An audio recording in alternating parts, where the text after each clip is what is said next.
Assalamualaikum warahmatullahi wabarakatuh. Perkenalkan, saya Niken Rahmasari dari kelas 2B Pendidikan Bahasa dan Sastra Indonesia. Saya di sini akan bercerita tentang si kecil gadis bertudung merah. Pada suatu hari, ada seorang gadis kecil bertudung merah sedang membawakan makanan untuk neneknya. Ia sangat menyukai tudung itu, sehingga disebut si kecil tudung merah. Sambil bernyanyi, ia menyusuri hutan. Sesaat, ia tertarik pada bunga-bunga yang cantik nan indah itu. Wah, indah sekali bunga-bunga itu. Nenek pasti akan menyukainya. Tapi itu terkesan agar aku langsung bergegas ke rumah nenek dan jangan berbicara kepada orang asing. Tidak apa deh, memetik bunga hanya sebentar. Tiba-tiba semak di belakangnya gemerisik dan muncullah seekor serigala yang besar mendekatinya. Gadis itu pun takut melihat serigala itu. Sedang apa kau gadis kecil? Si serigala bertanya dengan nada seramah mungkin. Aku akan pergi menemui nenek. Rumahnya ada di ujung hutan, dekat sungai. Ia tinggal sendirian. Jawab si tudung merah dengan riang. Aku akan pergi dulu untuk memberitahu nenekmu bahwa kau akan segera datang. Jadi, kau bisa melanjutkan untuk memetik bunga-bunga ini, kata si serigala dengan liciknya. Baik Pak Serigala, tolong katakan padanya, aku akan menjenguknya serta membawakannya kue yang lezat ini. Si serigala berpikir,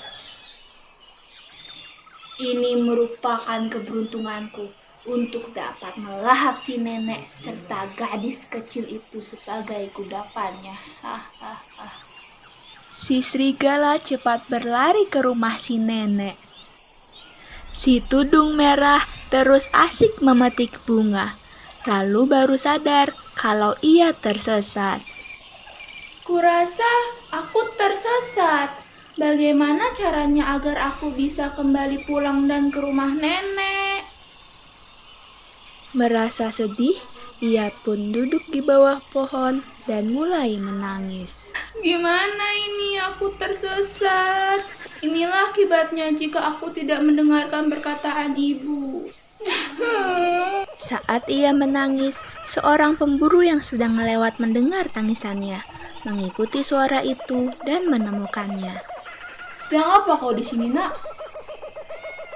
Aku ingin menemui nenekku yang tinggal di tepi hutan dekat sungai, tapi aku tersesat. Hutan ini berbahaya. Banyak sekali hewan buas. Mari saya antar sampai ke rumah nenek. Hewan buas? Tapi sepertinya aku bertemu yang baik. Itu adalah Pak Serigala. Si serigala yang licik dan jahat. Aku sudah memburunya sejak lama. Iya benar. Dia segera menemui nenek untuk memberitahukan bahwa aku akan menemuinya serta membawakan kue yang lezat ini. Aku akan tiba sebentar lagi. Wah, Nak, kita harus cepat-cepat ke rumah nenekmu. Dia mungkin sedang dalam bahaya. Si tudung merah baru menyadari kesalahannya, bicara dengan serigala yang jahat. Ia berjalan cepat-cepat bersama si pemburu karena amat khawatir dengan keselamatan neneknya.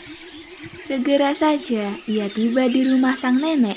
Ia mengetuk pintu dan mendengar suara dari dalam. Siapa itu? Ini aku si tudung merah, Nenek. Aku datang membawakan makanan untukmu. Oh, masuklah sayang. Pintunya terbuka. Sang pemburu berkata, kau masuklah dan temui nenekmu. Aku akan menjaga rumahmu dan si serigala itu. Ia memasuki rumah itu dan melihat nenek di tempat tidur. Tetapi itu adalah serigala yang telah memakan dan menyamar sebagai nenek. Merasa aneh, sang tudung merah pun bertanya, "Nenek, mengapa matamu besar sekali?" Supaya dapat melihatmu dengan baik, sayang. "Nenek, mengapa telingamu begitu Supaya lebar?" dapat mendengarmu dengan baik, sayang. "Nenek, mengapa hidungmu begitu Supaya besar?" dapat menciummu dengan Dan baik, juga, sayang. "Mengapa mulutmu bertaring dan tajam?" Untuk memakanmu. Ia berteriak sekeras mungkin. Seketika sang pemburu masuk dan membunuh serigala itu. Ia lalu membelah perut serigala dan menyelamatkan sang nenek. Si tudung merah pun berterima kasih kepada sang pemburu. "Terima kasih, Pak Pemburu. Bagaimana jika engkau makan bersama kami?" Makan-makan? Wah, aku mau. Aku sangat mau. Akhirnya, mereka pun makan bersama dan bertawa ria. Cukup sekian yang dapat saya ceritakan. Kita dapat memetik pesan moral di dalamnya, yaitu selalu ingat nasihat orang tuamu jika tak ingin celaka. Terima kasih. Wassalamualaikum warahmatullahi wabarakatuh.